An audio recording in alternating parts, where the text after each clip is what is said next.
Hello and welcome to HAB200. I am your host, Mary Beth Horton. As you know, Habersham County celebrates its 200th birthday this year, and this show is dedicated to educating our viewers about all the unique and interesting things throughout Habersham County. Today, we are focusing on the local museums and the stories they tell about the rich history of our county. We're here at the historic Cornelia Train Depot Museum, right in the heart of downtown Cornelia. So let's take a look inside and see what all stories they have to tell.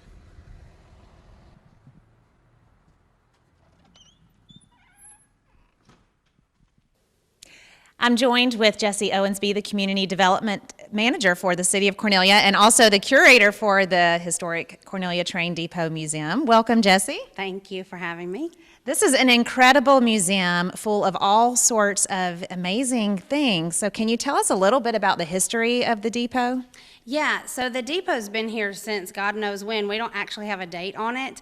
We know that it burned down in 1910 and it was rebuilt in 1914, and that's kind of what we have here. And we've just been kind of making it part of our history since then. And recently the depot was restored, and you were here during that process. Yes, this room that we're standing in used to be used for storage for the city, and we recently came in with the Depot Association and did this huge renovation. There's a depot in Livonia, and they had just recently done a renovation of theirs. We actually went over there and took pictures of it and copied them. And so our city workers did all of this, and then the Depot Association came in and they put all of their archives in here and all of these wonderful displays that they have, and so we've just had it open ever since. Well, we're going to take a walk around in just a minute and look at some of these neat pieces that are displayed here. But first, I want to talk about this operating board, which is an overwhelming amount of switches and buttons. And what is there anything specific you can tell us about this? Well, I couldn't dare try to explain to you how to work this because it's a lot of buttons and switches, but basically this is a map of the train rails and all of the tracks from Atlanta to Franklin. And so when there were trains coming, they had to switch the tracks. And this guy in this photo here was the guy who sat here at this desk and kind of did all that and made sure that we didn't have any huge catastrophes. Well, that's a very impressive job to have, and it takes a special person to memorize all these switches. Yes. Why don't we take a walk and look at something else that you feel like we should highlight? So this is our display of the Southern Crescent, which was an actual train that was a passenger car, but it was a luxury passenger car. And it took people to Franklin, and it stopped at Tallulah Gorge, and you could actually get on this train, have yourself a nice dinner. So people would come up from Atlanta for the weekend, very rich people, attorneys, doctors, senators. People would get on this train. Oh, wow. And they could order their delicious menu and have a good weekend in Tallulah Falls as a tourist destination. But this was the train that was really for the really rich luxury people. And we actually have a display of one of the menus where you could order filet mignon and things like that, and it was like $8. Now it would be like a $50 plate. But this train itself was actually a really luxury passenger train that came through here on a daily basis. And you have tickets. We have the old tickets. Yes. Are these the actual glasses that they? Yeah, those are the actual Wow. glasses that they would use for their bourbon. And then those are ashtrays. And an ashtray. Mm-hmm, So back when that was okay to do on a Right. train. That's exactly right. But this train was actually really special, and if you told people that you were taking a trip on the Southern Crescent, they would be like, "Oh, okay, I got it." So this was a That's really very cool train. interesting. Mm-hmm. Do you happen to know if the Southern Crescent, if the pieces of that train, or are they in any other museum anywhere else? I'm not sure. I don't know. I know that there are several stops that it went on, so I'm sure that there are somewhere, but I haven't actually done that research. Well, that's a neat piece of history here, especially since you have some of the actual items that were Right. used on the train. Yeah, it's a pretty cool train. Okay, what else can we see? So here's the dinner menu for the Southern Crescent, and as you can see, there's some really interesting things on here about what they used to eat and how much they used to cost. Like prime rib, only $7.15. Yes, and you can get an omelet with chicken livers. So Now, what year was the Southern Crescent in operation, or did it start? it started in 1926. Okay. And again, it was a luxury passenger train that came through here, and it went all the way to Washington, D.C. So it's a really interesting artifact that we have That's here. very fascinating. Thank you for showing us that.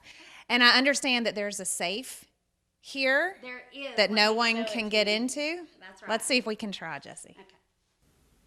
We are here at the infamous safe that no one can open. Jesse, tell us about that. So this is a safe that was left here in 1961 after the last passenger boarded the train. And so when the depot closed in the 60s, this was just kind of left behind, and we don't know the combination to it. And short of TNT and some dynamite, we are not going to get into it. So we have no idea what's in it. So there could be like blocks of gold in there. There could, but if you figure it out, I'll be the first to You know. haven't sat down there and spun it around to hear the clicks to see if you can try to crack You the know, code? I have spent several days doing that, but then they tried to commit me, so I decided I'd quit doing that.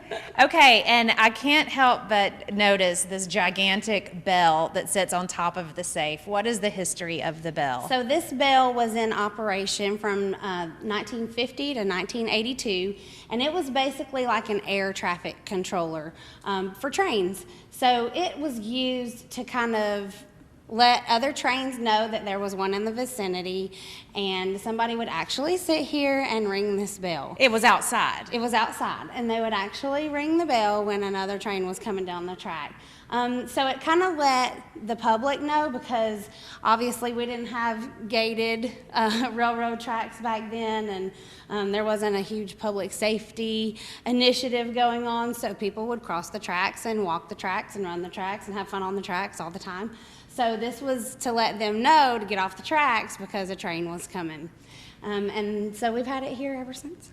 And it's a very loud bell because I just pulled the chain and it scared me. So, but we're going to ring it again in just a few minutes so that everybody can hear. So It's a cool bell.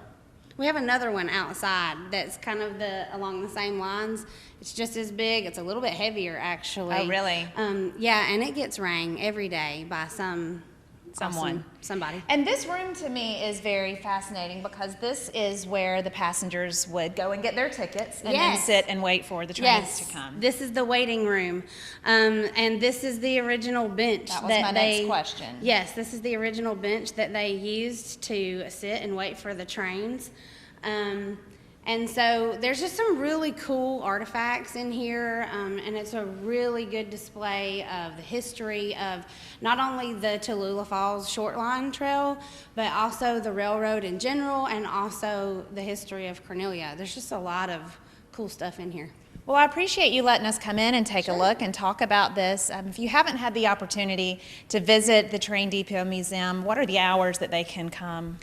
So currently the hours are Friday from 1 to 7, Saturday from 9 to 5, and Sunday from 11 to 5. We do have it in the works that we're going to have the museum open every day, 7 days a week. And so when that happens very soon, like within the next couple of weeks, we'll get new advertisement out and show the new hours. So, but we will be open daily. And for those of you watching who might not be familiar with where the museum is located, It is right in the middle of downtown Cornelia. It's actually located in the city center on a geographical map. So it's 102 Grant Place, Cornelia, Georgia. thanks so much, Jesse. You're welcome. We'll be right back.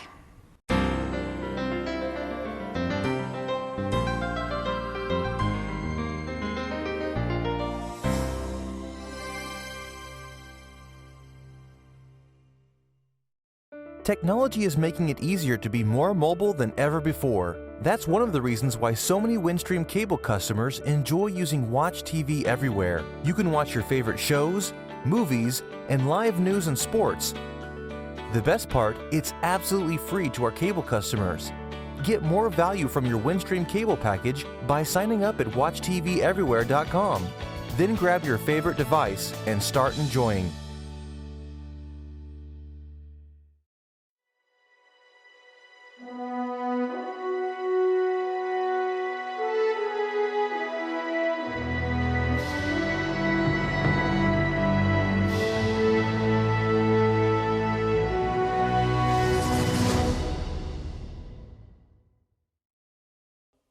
Guys, I just couldn't resist. I had to come back and ring this bell. Woo!